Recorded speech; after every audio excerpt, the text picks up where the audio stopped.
Hello dear students, कैसे हो। हम लोग पढ़ रहे थे केमिस्ट्री में सॉल्यूशन। ठीक है, सॉल्यूशन वाले चैप्टर के कई सारे वीडियो मैं बना चुका हूँ ऑलरेडी। आगे हम लोग अगला टॉपिक पढ़ने वाले हैं इसमें। ठीक है, देखिए अपनी सब्जेक्ट एज यूजुअल केमिस्ट्री। ठीक है, अपना जो लेसन है वो 12th केमिस्ट्री का सेकेंड चैप्टर है सॉल्यूशन। ठीक है, विलियन। नॉर्मली बोर्ड एग्जाम्स में 4 मार्क्स का चैप्टर है ये, और कंपटीशन में से भी बहुत सारे क्वेश्चन यहाँ से आते हैं। और इसमें जो अपना टॉपिक चल रहा है वो था क्वालिटेटिव प्रॉपर्टीज।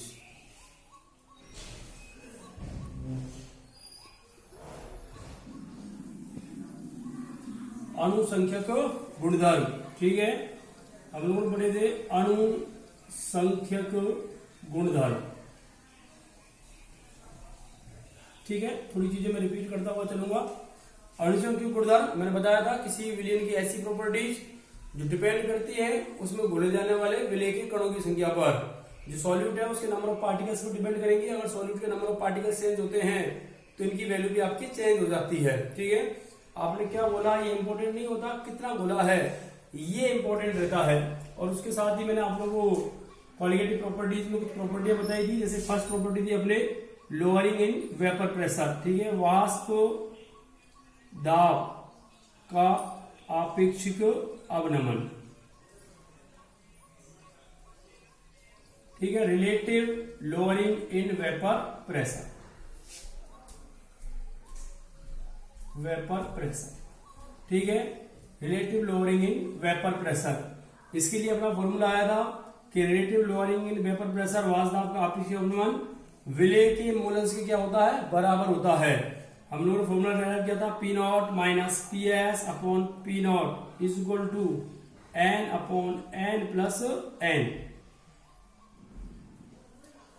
ये हो गया आपका वाष्प दाब का आपेक्षिक अवनमन। ये विलय के मोल हैं, ये विलय के मोल हैं और ये विलायक के मोल हैं। तो ये हो गया आपका विलय का मोल अंश, मोल फ्रैक्शन ऑफ सॉल्यूट।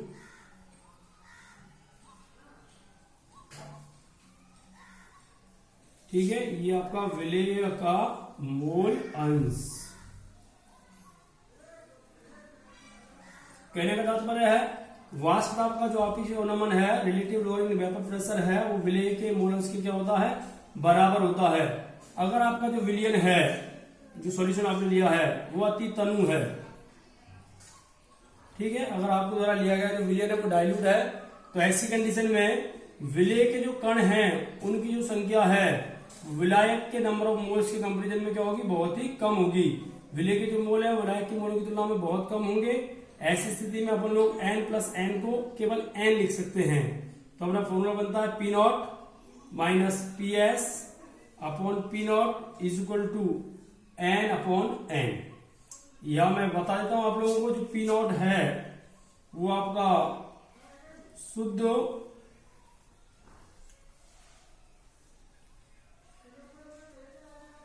विलायक का वाष्प दाब है, vapour pressure of pure solvent.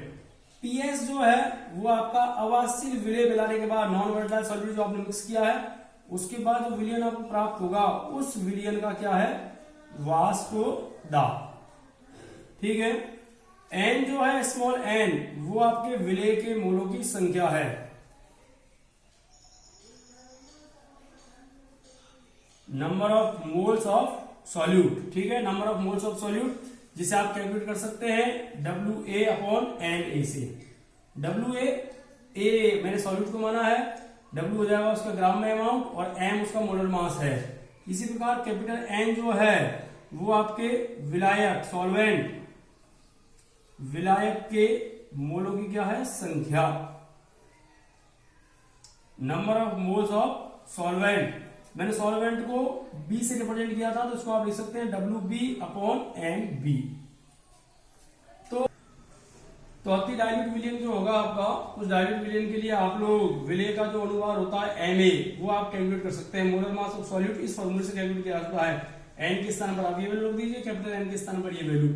मैं डिटेल में आप लोगों को इस वाले टॉपिक में बता चुका हूं। सेकंड जो था अपना अणुसंख्यक गुणधर्मों में, वो था आपका क्वथनांक उन्नयन। ठीक है। क्वथनांक उन्नयन, एलिवेशन इन बॉइलिंग पॉइंट, ठीक है। एलिवेशन इन बॉइलिंग पॉइंट मैंने आपको बताया था कि किसी भी लिक्विड का जो बॉइलिंग पॉइंट है वो एक ऐसा टेम्परेचर होता है जिस पर उसका जो वेपर प्रेशर है वो बाह्य दाब के क्या हो जाता है, इक्वल हो जाता है, ठीक है। एटमॉस्फेरिक प्रेशर के क्या हो जाता है, इक्वल हो जाता है, वो उसका बॉइलिंग पॉइंट कहलाता है। आपने कोई भी शुद्ध विलायक लिया हुआ है, उस शुद्ध विलायक में जब आप कोई अवाष्पशील विलेय मिलाते हैं, ठीक है, अवाष्पशील विलेय, तो उस अवाष्पशील विलेय को मिलाए जाने पर उसके वाष्प में क्या आती है, कमी, उसका जो वेपर प्रेशर है वो डिक्रीज हो जाता है। ऐसी कंडीशन में एटमॉस्फेरिक जो प्रेशर है, बाह्य जो वायुमंडलीय दाब है उसके इक्वल उसका वेपर प्रेशर हो, उसके लिए आपको उसे अधिक टेम्परेचर तक बॉयल करना पड़ता है। इट मींस उसका जो बॉइलिंग पॉइंट है वो इंक्रीज हो जाता है, बढ़ जाता है। तो हम ये कह सकते हैं कि नॉन वोलेटाइल जो सॉल्यूट होगा, अवाष्पशील विलेय युक्त जो सॉल्यूशन आप बनाएंगे, उस सॉल्यूशन का बॉइलिंग पॉइंट हमेशा प्योर सॉल्वेंट के बॉइलिंग पॉइंट से क्या आएगा, अधिक आएगा।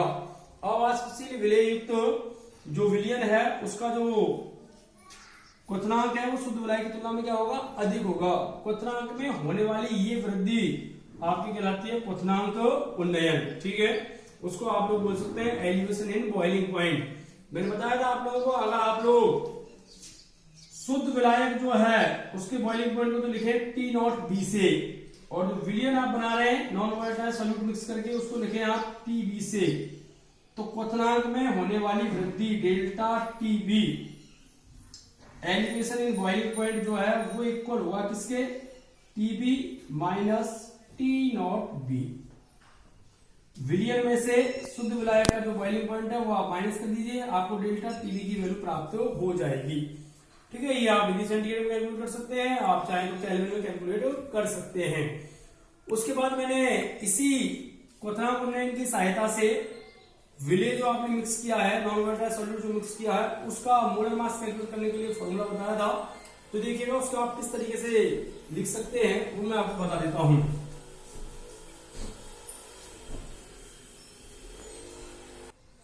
मैंने बताया था आप लोगों को क्वथनांक उन्नयन जो है डेल्टा TB वो डायरेक्टली प्रोपोर्शनल होता है स्मॉल m, स्मॉल m मतलब मोलैलिटी, मोललता, जो विलयन की मोललता है उसके क्या होगा, समानुपाती होगा, ठीक है। क्वथनांक में जो उन्नयन है वो विलयन की मोलैलिटी के क्या आता है, समानुपाती आता है, स्मॉल m के इक्वल आता है। आप इसे लिख सकते हैं delta TB is equal to KB into n। यहाँ KB जो है वो एलिवेशन कांस्टेंट कहलाता है, क्वथनांक उन्नयन स्थिरांक, क्वथनांक उन्नयन स्थिरांक, ठीक है। आप इसको मोलर उन्नयन स्थिरांक भी बोल सकते हैं। एलिवेशन कांस्टेंट है आपका ये KB, अलग अलग विलायकों के लिए इसकी जो वैल्यू है वो फिक्स रहती है, ठीक है। डिफरेंट विलायक्स के लिए अलग अलग आएगी इसकी वैल्यू। m जो है यहाँ वो मैंने बताई थी आपको, मोललता है। मोललता कैलकुलेट करने का फॉर्मूला आपको याद होगा, विलेय की ग्राम में मात्रा अपॉन विलेय का अणुभार इंटू विलायक की ग्राम में मात्रा इंटू 1000। मोललता 1000 ग्राम विलायक में उपस्थित विलेय के मोलों की संख्या, number of moles of solute present in 1000 gram of solvent. तो WA अपॉन MA, A अपना सॉल्यूट है और B अपना सॉल्वेंट है, WA upon MA into WB into 1000। KB जो है वो आपका क्वथनांक उन्नयन स्थिरांक है आपका यहाँ, ठीक है। मोलर उन्नयन स्थिरांक भी बोल सकते हैं आप इसको। एलिवेशन कांस्टेंट, अलग अलग विलायकों के लिए इसकी वैल्यू डिफरेंट डिफरेंट होती है, ठीक है, फिक्स रहती है लेकिन। तो आगे आप देखिएगा, अगर आप m की जो वैल्यू है वो यहाँ पुट कर दें तो आपको फॉर्मूला बनता है delta TB is equal to KB into WA into 1000 divided by MA into WB, ठीक है। तो यहां से आप लोग MA जो नॉन वोलेटाइल सॉल्यूट आपने मिक्स किया था उसका जो मोलर द्रव्यमान है वो आप यहां से कैलकुलेट कर सकते हैं बड़ा इजीली, ठीक है। MA को इधर ले आइए, डेल्टा TB को इधर ले आइए, तो फॉर्मूला आपका आ गया MA equal to KB into WA into 1000 upon delta TB into WB। तो इस फॉर्मूले का आप यूज करते हुए अवाष्पशील जो विलेय आपने मिक्स किया था, नॉन वोलेटाइल सॉल्यूट जो आपने मिक्स किया था, उसका जो मोलर मास है वो आप कैलकुलेट कर सकते हैं। यहाँ से कई बार क्वेश्चन डिस्कस किए जाते हैं आप लोगों से, कई बार आप लोगों से बनने वाले सॉल्यूशन का बॉइलिंग पॉइंट पूछता है, कई बार बॉइलिंग पॉइंट में जो एलिवेशन है वो पूछता है, और कई बार आपसे मोलर मास कैलकुलेट करवाता है। तो कोलिगेटिव प्रॉपर्टीज में दूसरी जो कोलिगेटिव प्रॉपर्टी थी वो अपने क्वथनांक उन्नयन था, ठीक है। उसके बाद नेक्स्ट जो थर्ड कोलिगेटिव प्रॉपर्टीज थी वो है अपने हिमांक अवनमन।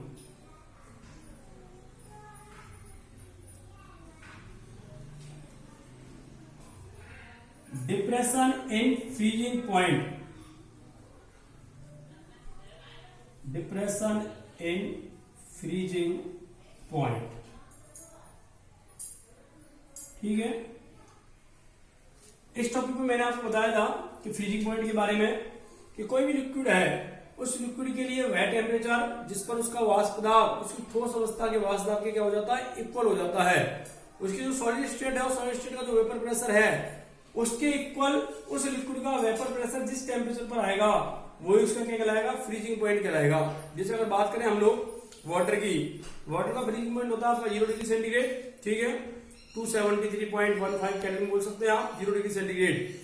उस 0 डिग्री सेंटीग्रेड पर वाटर का जो वेपर प्रेशर है वो उसकी सॉलिड स्टेट मीन्स आइस जो बर्फ अवस्था है उसके क्या हो जाता है, इक्वल हो जाता है, तो वो उसका क्या होता है, फ्रीजिंग पॉइंट। और जब आप किसी भी प्योर सॉल्वेंट में कोई नॉन वोलेटाइल सॉल्यूट मिक्स करते हैं तो उसके हिमांक में क्या आती है, कमी आती है, उसका जो फ्रीजिंग पॉइंट है वो डिक्रीज हो जाता है। उस हिमांक में होने वाली कमी को ही हिमांक अवनमन के नाम से जाना जाता है। जैसे मान लीजिए आपने जो प्योर सॉल्वेंट लिया हुआ है, शुद्ध विलायक, जो आपका लिक्विड स्टेट में है शुद्ध विलायक, उस शुद्ध विलायक का जो हिमांक है, जो फ्रीजिंग पॉइंट है वो आपने माना T0F। अवाष्पशील विलेय मिलाने पर जो नॉन वोलेटाइल सॉल्यूट आप मिक्स कर रहे हैं, अवाष्पशील विलेय, उस अवाष्पशील विलेय युक्त जो विलयन है, ठीक है, अवाष्पशील विलेय युक्त जो विलयन है उस विलयन का हिमांक हम लोग मान लेते हैं TF, ठीक है। ये शुद्ध विलायक का है और ये विलयन का है। जैसा कि मैंने बताया अवाष्पशील विलेय जो विलयन बनेगा उस विलयन का जो फ्रीजिंग पॉइंट होगा वो शुद्ध विलायक की कंपैरिजन में क्या आएगा, कम आएगा। ऐसी कंडीशन में अगर आप लोग कैलकुलेट करना चाहें हिमांक अवनमन के फ्रीजिंग पॉइंट में कितनी कमी हो रही है, तो हिमांक अवनमन जिसे आप रिप्रेजेंट कर सकते हैं डेल्टा TF से, तो आप करेंगे T0F माइनस TF। शुद्ध विलायक के हिमांक में से विलयन के हिमांक को माइनस करेंगे तो आपको हिमांक में होने वाली जो कमी है वो कैलकुलेट हो जाएगी। जैसा कि मैंने बताया वाटर का जो फ्रीजिंग पॉइंट है वो है 0 degree centigrade, water 0 degree centigrade में फ्रीज होता है। ऐसी कंडीशन में अगर आप उसमें कोई नॉन वोलेटाइल सॉल्यूट मिक्स कर दें तो उसका जो फ्रीजिंग पॉइंट है वो 0 से कहाँ जाएगा, नीचे, क्योंकि हिमांक में क्या होगी, कमी। इट मीन्स अब वो 0 डिग्री सेंटीग्रेड पर फ्रीज नहीं होगा। आप वाटर में NaCl मिक्स कर दीजिए, आप वाटर में चीनी मिक्स कर दीजिए तो उसका जो फ्रीजिंग पॉइंट है वो क्या हो जाएगा, डिक्रीज हो जाएगा। तो नॉन वोलेटाइल सॉल्यूट मिक्स करने पर किसी भी सॉल्वेंट का जो फ्रीजिंग पॉइंट है वो क्या होता है, कम हो जाता है, ठीक है। अवाष्पशील विलेय जो विलयन होगा उसका जो फ्रीजिंग पॉइंट होगा, जो हिमांक होगा, वो प्योर सॉल्वेंट के कंपैरिजन में हमेशा क्या आएगा, कम आएगा। और इसी कमी को कहा जाता है हिमांक अवनमन, जिसे आप इस फॉर्मूले द्वारा कैलकुलेट कर सकते हैं, ठीक है। आगे देखिएगा कि इस फॉर्मूले से हम लोग किस तरीके से जो सॉल्यूट है उसका मोलर मास कैलकुलेट करेंगे। देखिए कि हिमांक में जो अवनमन है delta TF depression in freezing point, वो डायरेक्टली प्रोपोर्शनल होता है मोलैलिटी ऑफ सॉल्यूशन के, ठीक है। जो सॉल्यूशन की मोलैलिटी है उसी के डायरेक्ट क्या होगा, प्रोपोर्शनल समानुपाती होगा। आप लिख सकते हैं delta TF is equal to KF into N। जितनी भी क्वालिटेटिव प्रॉपर्टीज है उससे रिलेटेड जो ग्राफ है वो मैं ऑलरेडी आपको बनवा चुका हूं, ठीक है। अभी केवल हम लोग उन टॉपिक्स के थोड़े बहुत रिवीजन देख रहे हैं ताकि आगे हम लोग इन पर कुछ न्यूमेरिकल प्रॉब्लम्स निकालेंगे नेक्स्ट वीडियो में। तो delta T F proportional to M, M is the molality of solution, delta T F is equal to K F into M. Here K F cryoscopic constant, ठीक है, आप बोल सकते हैं हिमांक अवनमन स्थिरांक, हिमांक अवनमन स्थिरांक, ठीक है। मोलर डिप्रेशन कांस्टेंट भी इसको कहा जाता है, हिमांक अवनमन स्थिरांक है। क्वथनांक अवनमन स्थिरांक की भांति इसकी वैल्यू भी अलग अलग सॉल्वेंट के लिए अलग अलग होती है, लेकिन वो वैल्यू फिक्स रहती है, ठीक है। तो delta T F is equal to K F into M. यहां से हम लोग अगर देखें एम मोलैलिटी है, अगर इसकी वैल्यू यहां लिखते हैं हम लोग तो फॉर्मूला आता है आपका delta T F is equal to K F into M W A, mass of solute divided by M A, molar mass of solute into W B, mass of solvent in gram multiply with 1000। इस फॉर्मूले का use करते हुए आप लोग M A molar mass of solute बड़े easily calculate कर सकते हैं। तो ये आएगा आपका M A is equal to K F into W A into 1000 divided by delta T F into W. यहां से आप लोग नॉन वोलेटाइल जो सॉल्यूट आपका आएगा उसका मोलर मास आप इजीली कैलकुलेट कर सकते हैं। इस फॉर्मूले पर बेस्ड क्वेश्चन भी आपके पूछे जाते हैं, ठीक है।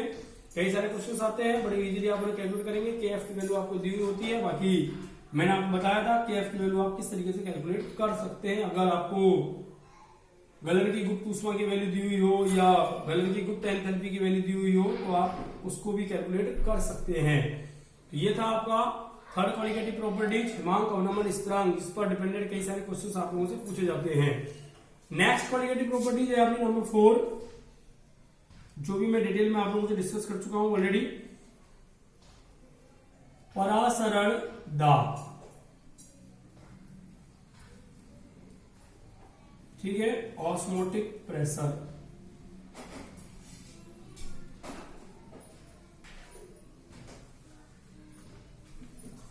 ऑस्मोटिक प्रेशर को मैंने पाई से रिप्रेजेंट किया था, ठीक है, पाई, और इसकी जो यूनिट है वो वही रहेंगी जो आप प्रेशर के लिए इस्तेमाल करते हैं।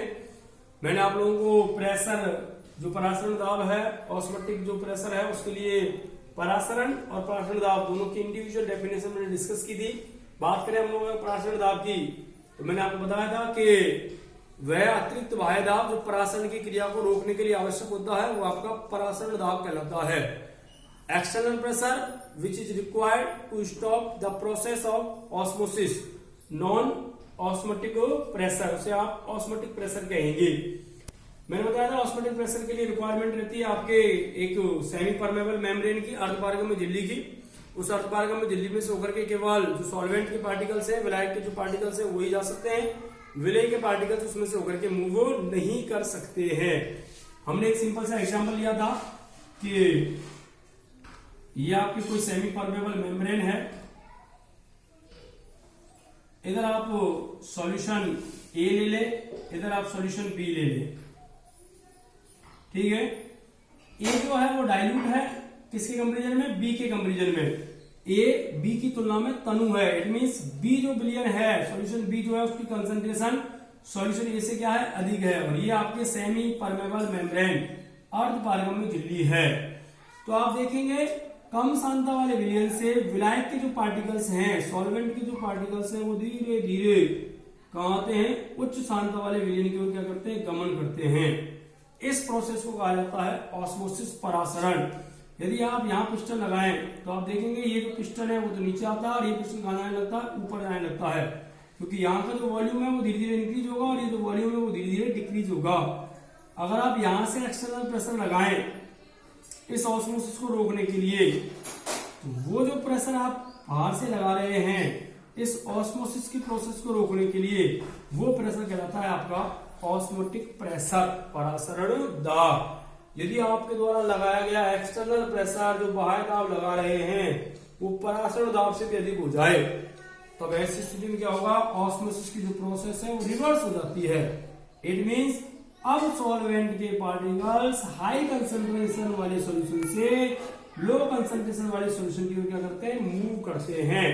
और ये प्रोसेस कहलाती है आपके रिवर्स ऑस्मोसिस, प्रतिलोम परासरण, व्युत्क्रम परासरण, जिसका उपयोग लवणीय जल के विलवणीकरण में किया जाता है। ठीक है, जो घरों में अपने आरओ सिस्टम लगे हुए हैं वो इसी कंसेप्ट पर काम करते हैं। उनमें उपस्थित जो मिनरल्स के पार्टिकल्स हैं उन्हें इसी प्रोसेस से अलग किया जाता है। ये आपके ऑस्मोटिक प्रेशर के लिए मैंने फॉर्मूला डेराइव किया था, pi is equal to CRT। Pi osmotic pressure है, C concentration of solution in molarity. विलियन की सांद्रता है किस पदों में होनी चाहिए, मोलरिटी पदों में होनी चाहिए। मोलरता के पदों में विलियन की जो कंसंट्रेशन है उसे हम C से लिखेंगे। R आपका गैस कांस्टेंट, गैस स्थिरांक, जिसकी वैल्यू आप जानते ही हैं 0.0821 लीटर ATM पर केल्विन पर मोल। और T आपका परम ताप है, ठीक है, टेम्परेचर इन केल्विन। तो ये आपके pi is equal to CRT। इस फॉर्मूले से आप लोग किसी भी सॉल्यूशन के लिए ऑस्मोटिक प्रेशर कैलकुलेट कर सकते हैं। अब देखिएगा कि इस फॉर्मूले से आप लोग जो सॉल्यूट है, विलेय है, उसका जो मोलर मास है वो भी आप कैलकुलेट कर सकते हैं। ठीक है, कि फॉर्मूला है अपने पास pi is equal to CRT। तो pi is equal to C molarity है, मोलरिटी होती है number of moles of solute present in 1 litre of solution. इसे आप लिख सकते हैं WA upon MA into V volume of solution in ml into 1000। ये तो हो गया molarity into R into T। यहां से आप MA कैलकुलेट कर सकते हैं, और अगर बाकी वैल्यू दी हुई हो तो आप उस सॉल्यूशन का ऑस्मोटिक प्रेशर कैलकुलेट कर सकते हैं। ऑस्मोटिक प्रेशर के आधार पर मैंने सॉल्यूशंस आपको बताए थे, हाइपोटोनिक और आइसोटोनिक। ठीक है, समपरासारी, अतिपरासारी और अल्परासारी 3 प्रकार के सॉल्यूशंस के बारे में मैंने बताया था आप लोगों को। उन सॉल्यूशंस पर भी कई तरीके के क्वेश्चंस आप लोगों से डिस्कस किए जाते हैं, जिन्हें आप बड़े इजीली कैलकुलेट कर सकते हैं। ये था आपके चारों क्वालिटेटिव प्रॉपर्टीज का रिवीजन, जो मैंने आपको बताया आज कि क्वालिटेटिव प्रॉपर्टीज में RLVP, relative lowering vapour pressure, elevation in boiling point, depression in freezing point और ऑस्मोटिक प्रेशर है। इन चारों क्वालिटेटिव प्रॉपर्टीज के आधार पर आप लोग किसी भी सॉल्यूट का जो मोलर मास है MA वो कैलकुलेट कर सकते हैं। बाकी के उस सॉल्यूशन का बॉइलिंग पॉइंट, फ्रीजिंग पॉइंट और ऑस्मोटिक प्रेशर भी आप उनके लिए कैलकुलेट कर सकते हैं। अब देखिएगा, अगर इन सभी मेथड में देखा जाए तो किसी भी बायोमोलिक्यूल्स हुआ कोई, ठीक है, या कोई पॉलीमर हुआ, तो उनके अगर आपको मोलर मास कैलकुलेट करने हो तो इन चारों क्वालिटेटिव प्रॉपर्टीज में से सबसे बेस्ट जो प्रॉपर्टी है वो रहेगी आपकी ऑस्मोटिक प्रेशर। ठीक है, क्योंकि बॉइलिंग पॉइंट और फ्रीजिंग पॉइंट में आप लोगों को जो सॉल्यूशन है उस सॉल्यूशन को फ्रीज करना पड़ता है या बॉयल करना पड़ता है। कई बार बॉयल करने पर जो बायोमोलिक्यूल्स हैं उनकी जो स्ट्रक्चर होती है वो चेंज हो जाती है। ठीक है, तो ऐसी कंडीशन में किसी भी बायोमोलिक्यूल्स का अगर आपको मोलर मास कैलकुलेट करना हो तो उसके लिए जो बेस्ट मेथड रहेगा वो आपका ऑस्मोटिक प्रेशर रहेगा। इस वाले कंसेप्ट से आप उसका मोलर मास कैलकुलेट कर सकते हैं। अब देखिएगा, मैंने बताया क्वालिटेटिव प्रॉपर्टी डिपेंड करती है कि जो सॉल्यूट है उसके नंबर ऑफ पार्टिकल्स पर।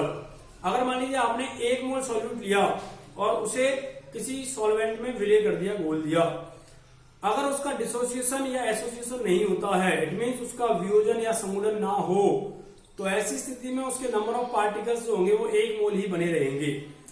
लेकिन यदि मान लीजिए किसी सॉल्यूट को किसी सॉल्वेंट में डिसॉल्व करने पर, कोई विलय है, आप उसे किसी विलायक में घोले, अगर उसे घोलने पर उसका वियोजन हो जाए, इट मीन्स वो अपने आयनों में डिसोसिएट हो जाए, अथवा उसका समूलन हो जाए, इट मीन्स उसके जो पार्टिकल्स हैं वो एसोसिएट हो जाए, इकट्ठे हो जाएं, तो ऐसी कंडीशन में आपके द्वारा विलय किए गए मोल और सॉल्यूशन में प्रेजेंट नंबर ऑफ मोल्स क्या होंगे, डिफरेंट होंगे। इट मीन्स थ्योरेटिकल वैल्यू अलग होगी और उसकी जो ऑब्जर्व वैल्यू है वो अलग अलग होगी।